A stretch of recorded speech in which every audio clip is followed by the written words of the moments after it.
O prazer é meu. Agora vai entrar a imagem. Prazer, Opa, viu? O que isso? Prazer é nosso aí. Mó obrigado. satisfação aí. A Cleo é muito amiga da gente, enfim, ela é muito gente boa. E estou à disposição de vocês. Obrigado. Tá legal? A gente agradece aí pela oportunidade. A gente quer desejar também aí boa sorte e parabenizar você pela candidatura. Tá. Muita força aí que tomara que dê certo aí.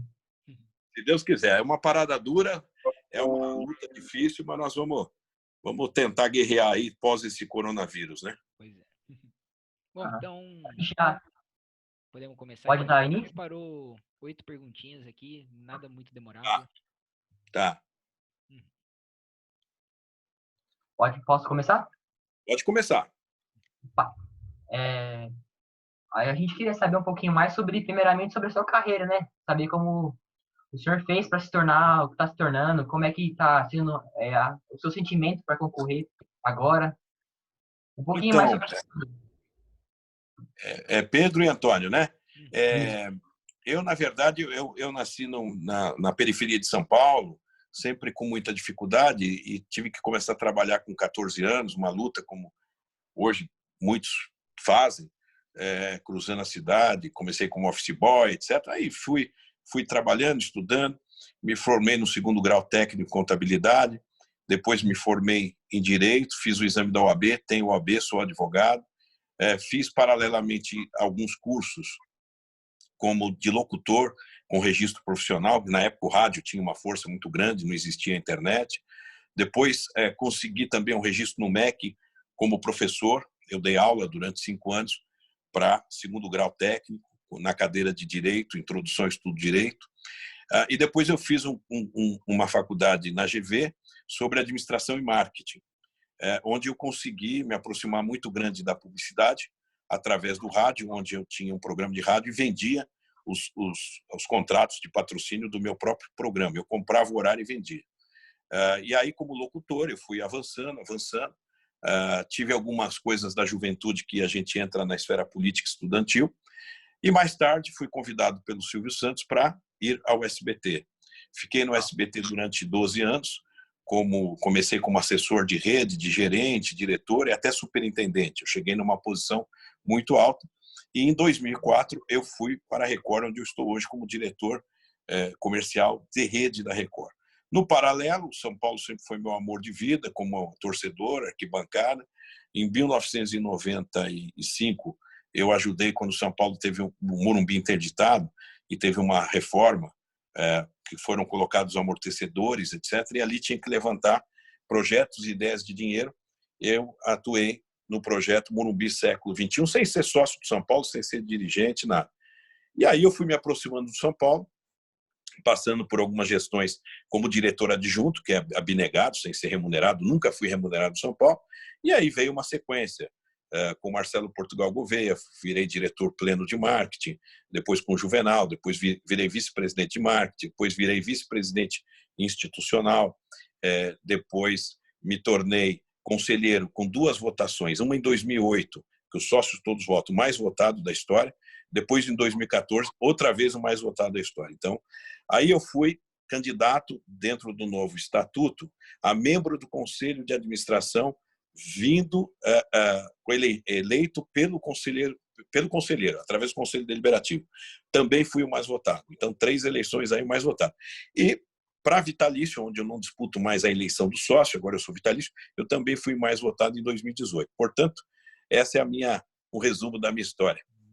Interessante, hein? Já era até a Legal. próxima pergunta, como é a sua relação com São Paulo? Você já respondeu um pouquinho aí, né? Minha relação com São Paulo é uma coisa que veio. Eu tenho 2 irmãos, um falecido, que é santista, o meu irmão mais velho é corintiano, então meu pai, que era São Paulino, falava, poxa vida, os 2 mais velhos não foram, um foi corintiano, santista. E eu, em razão do meu pai, mas também em razão das cores, do nome, São Paulo, eu fui me apaixonando, ficava sendo companheiro do meu pai, que também já é falecido, saudoso, e abracei, comecei. Eu costumo dizer que um clube de futebol é um amor que você escolhe primeiro do que uma namorada, né? Porque você, com 5 anos, está escolhendo um clube de futebol. é o amor mais que você tem mais fidelidade, porque esse celular que a gente está falando aqui, se ele não funciona, você troca operadora. Clube não, clube você escolheu, você vai ficar com ele nos bons e nos maus momentos. E aí começa uma história de Morumbi, de jogo, de emoção, e é uma história de amor realmente pelo São Paulo. Entendi. Legal. Outra pergunta que eu queria fazer para o senhor é um pouco mais tipo econômica mesmo. Como fica a situação financeira dos clubes devido a essa pandemia do coronavírus e como está sendo tipo tratada essa questão salarial, direito de imagem, patrocinadores, entre outras coisas?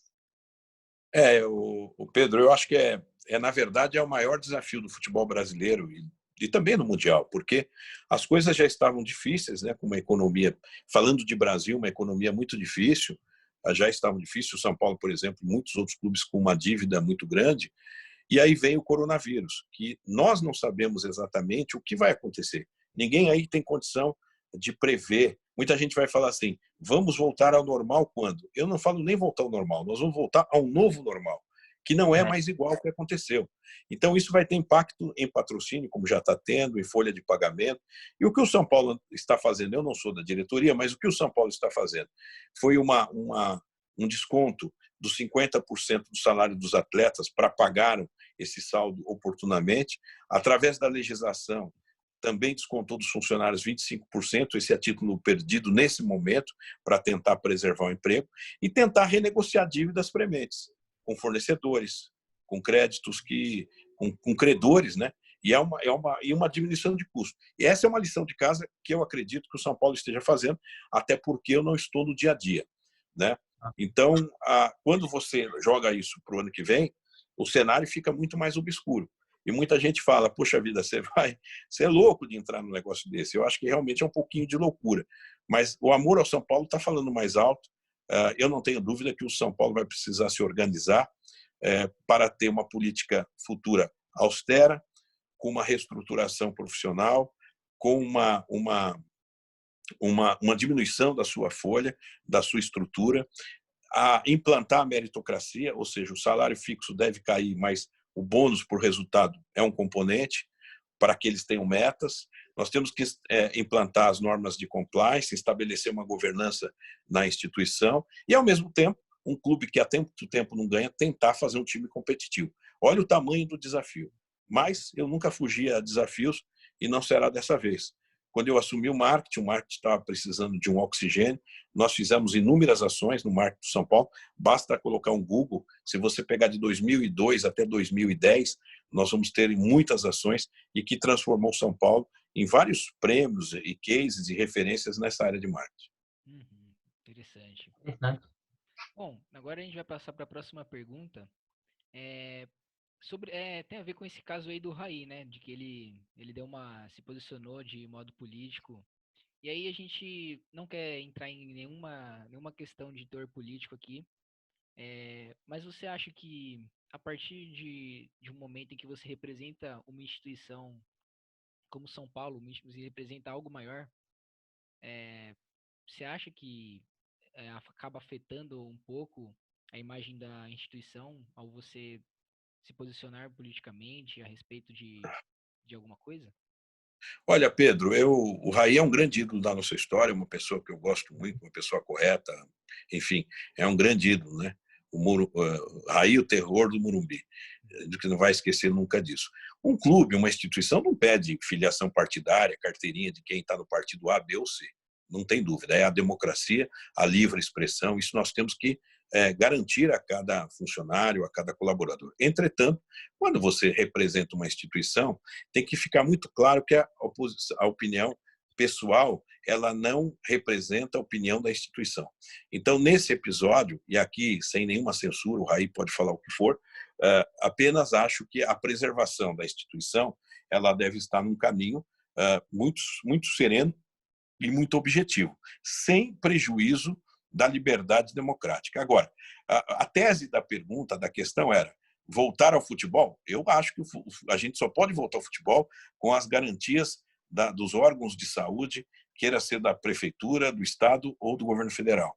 Agora, dali uma opinião política de um governador, de um presidente, de um prefeito, esta é uma opinião fora do tema, mas que ele deve dar dentro do outro fórum dele. Mas não dentro... Caberia, talvez, ao São Paulo, nesse momento, fazer uma nota dizendo que aquilo não representa a instituição. Aquela não é uma manifestação da instituição, embora ele represente a instituição.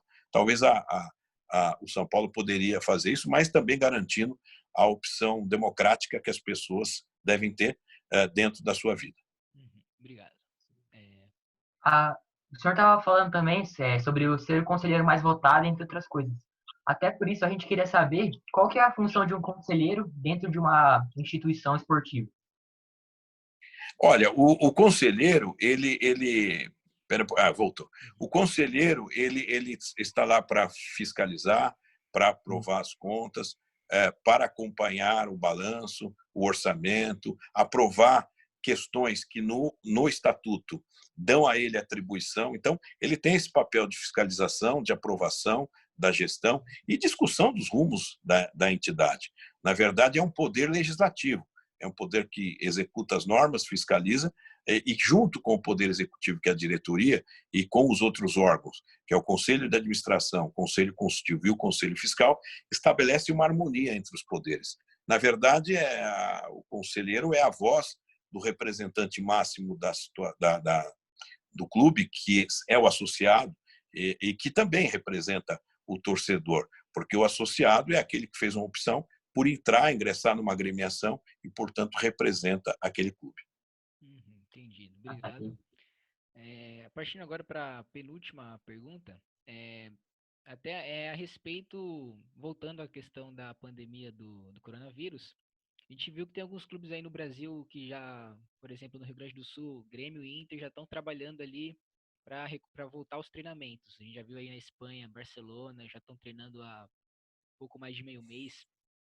Você acha que já é o momento ideal para os clubes começarem a se organizarem novamente aí para os treinamentos e tal? Ou acha que ainda Olha, Pedro, tem que esperar?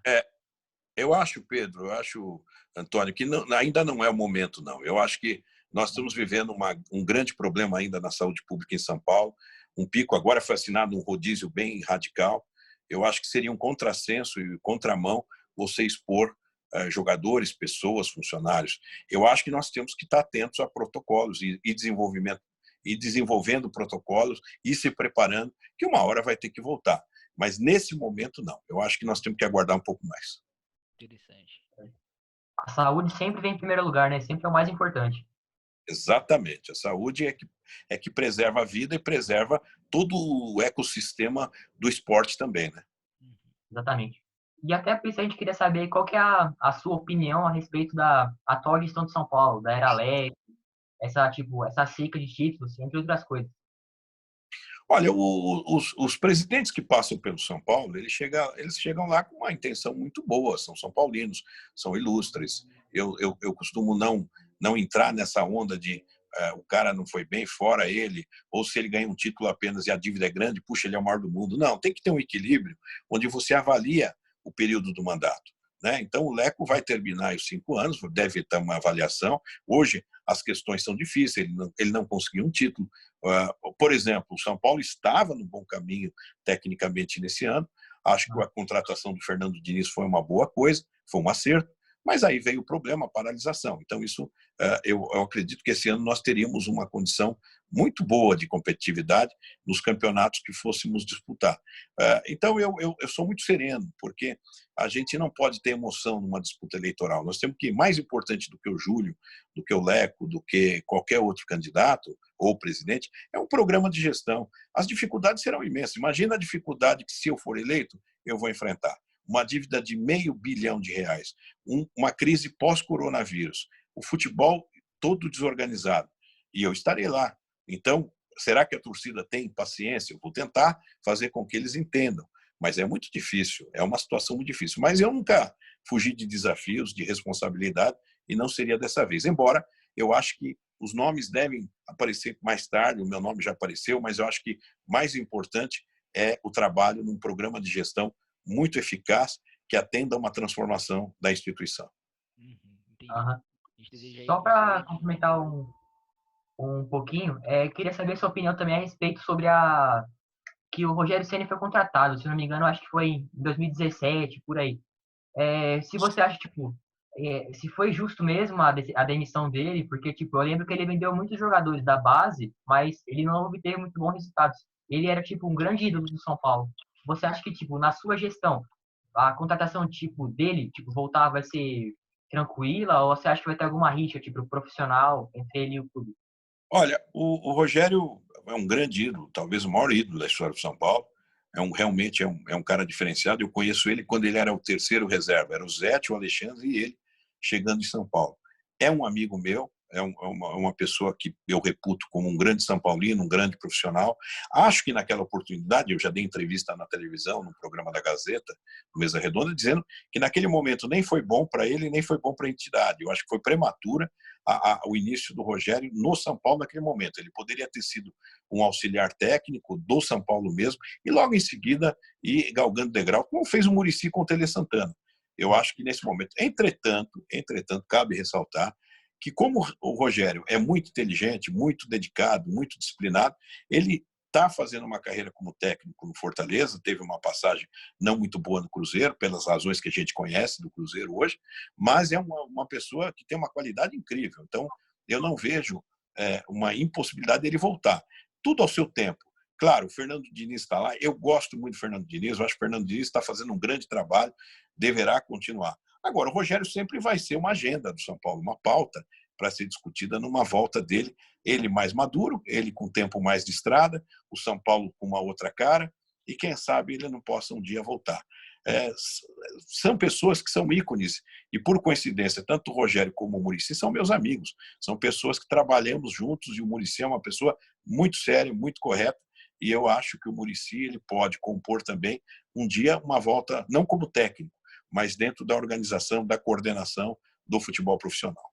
Uhum. Legal. Bom, agora a gente já terminou as 8 perguntas que a gente tinha programadas e a gente quer fazer uma dinâmica, uma coisinha mais rápida. A gente separou aqui 8 perguntinhas que você não precisa se estender, pode ser uma resposta simples.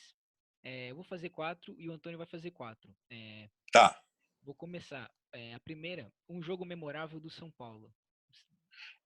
Olha, são vários, mas o mais impactante para mim foi São Paulo e Liverpool, porque eu estava lá e eu nunca sofri tanto na vida, nunca olhei tanto no relógio e nunca vi um goleiro jogar tanto como o Rogério Ceni. Uhum. Aquele jogo podia passar a noite ali, que eu acho que o Rogério não tomava gol, não, hein? Não tomava, podia até 90 minutos do segundo tempo que não saia gol. Pegava até pensamento. Só o segundo tempo, né? 90 minutos além, então seria mais 45. Ele não ia tomar gol, não. Agora a segunda pergunta é o jogador mais marcante do elenco atual, que você acha que representa algo bom ali para o clube?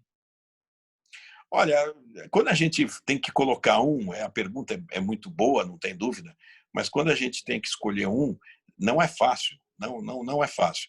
Mas acho que o Daniel Alves, pela força dele dentro e fora de campo, pela qualidade do jogador, pela liderança, eu acho que hoje ele tem essa representatividade. Uhum. Terceira pergunta, qual foi a maior conquista da sua carreira? Olha, para mim eu tive várias alegrias com carreira profissional. Eu acho que o nascimento dos meus filhos, porque claro que nós gostamos. Quando me tornei vitalício do São Paulo foi uma alegria imensa, né?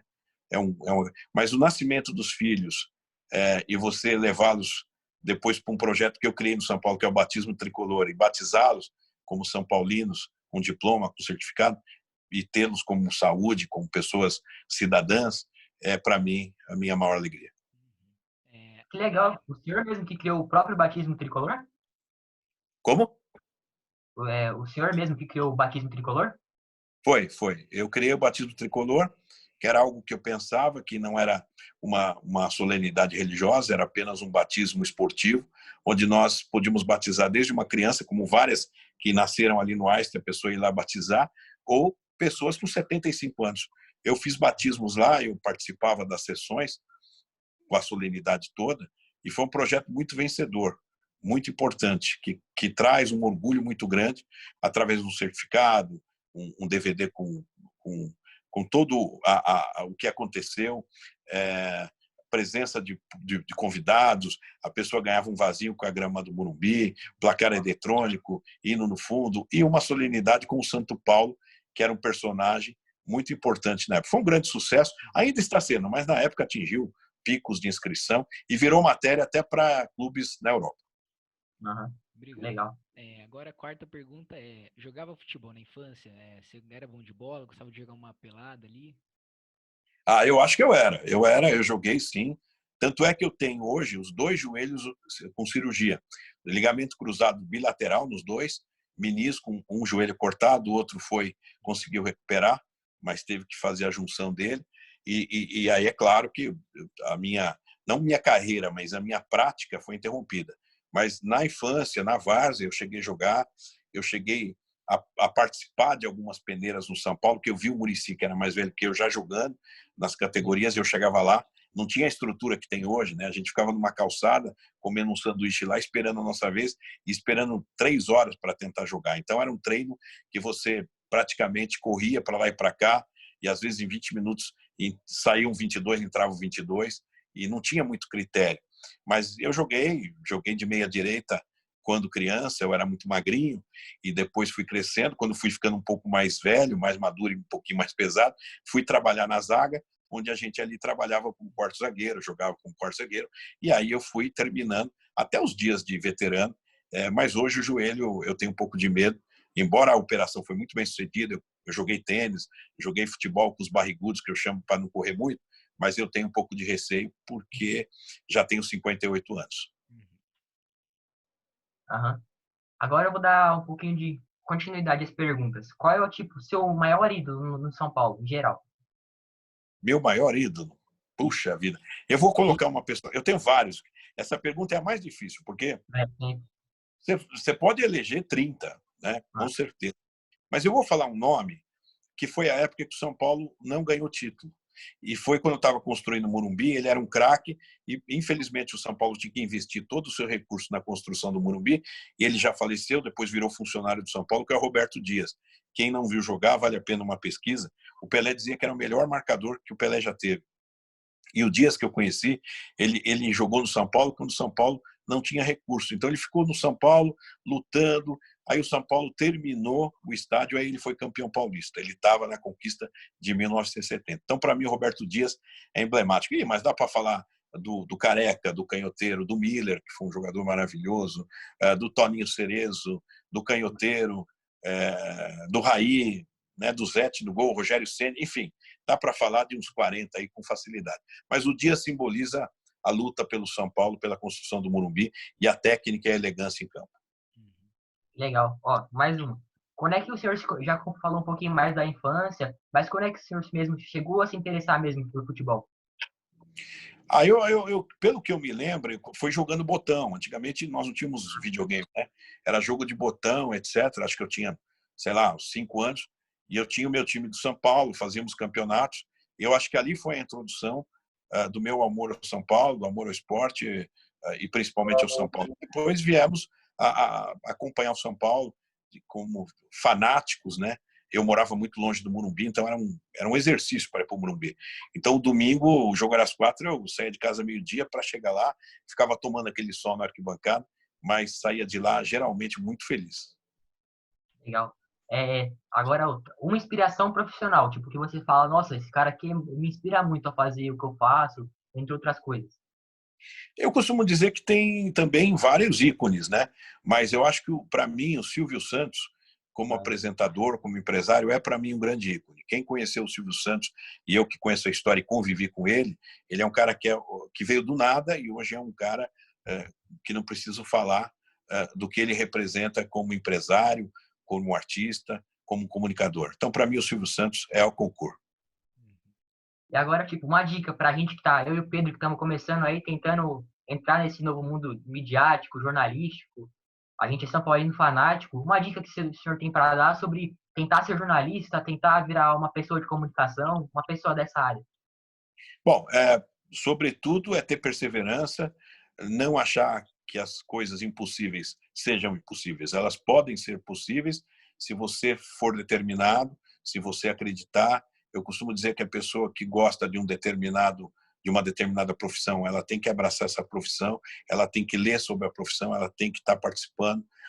Acredito que essa dedicação, essa luta, essa constante atualização no mundo de hoje, que é completamente diferente de quando eu comecei, né, numa adolescência, numa juventude, na minha formação, ela tem uma facilidade muito grande, que é você ter conhecimento às suas mãos, de forma muito rápida, ao seu olhar. Mas, ao mesmo tempo, ela te cobra muito pela velocidade da notícia. Então, vocês que trabalham com jornalismo têm que ter atualização, acompanhamento e ter a notícia como uma companhia na cabeceira de cama, né? Vocês têm que estar olhando as redes sociais, olhando as notícias, não só do futebol, do mundo, da política, da economia, de forma ampla, claro, e você procurar depois a sua especialidade. Se a especialidade é o esporte, que você se aprofunde no esporte. E acho que isso é o que eu posso colocar. E dedicar. E nunca também ficar isolado apenas naquela profissão. Eu mesmo, eu fui advogado, advoguei. Eu fui professor, eu dei aula, sim. Eu trabalhei em rádio como locução, sim. E atuo, depois de tudo isso, como marketing e publicitário. Então, é nisso que eu devo ficar. Isso me deu um conhecimento profundo da gestão, da profissionalização de uma administração, e hoje me dá uma sustentação para olhar o negócio, uma gestão de forma ampla.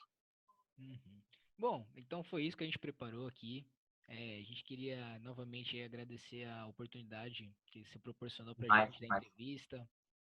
A gente queria desejar boa sorte também. Estamos na torcida mas, aí pela sua candidatura. que a Obrigado, gente, Pedro. Obrigado, Antônio. Eu imagina, fico. que o senhor consiga mesmo atingir a presidência e quem sabe um dia a gente possa estar te entrevistando lá ao vivo, te perguntando, hein? Seria um sonho, hein? Poxa, claro, e vocês vibrando junto com a gente, quem sabe um título, né? Eu atendi vocês com a maior satisfação. A Cléo é uma sócia muito bacana no São Paulo, uma pessoa que também tem uma visão do clube, do esporte diferenciada. E eu estou aqui com muita alegria falando com vocês. Eu adoro falar com os jovens, eu me vejo há muitos anos atrás e também fiz esse caminho, sem a internet, sem a comunicação que estamos vivendo, mas olhando no olhar de vocês o sentimento da ousadia, da ambição, do profissionalismo. Então, parabéns, muito obrigado. É um momento curto, mas é um momento muito bom para mim. E eu desejo muita sorte, estamos à disposição e tenho certeza, nos veremos lá na frente. Ah, Obrigado. muito obrigado, hein? Muito Obrigado. boa sorte. Um grande abraço. O Igualmente. senhor também. Fica com Deus. Igualmente. Fica com Deus. Obrigado.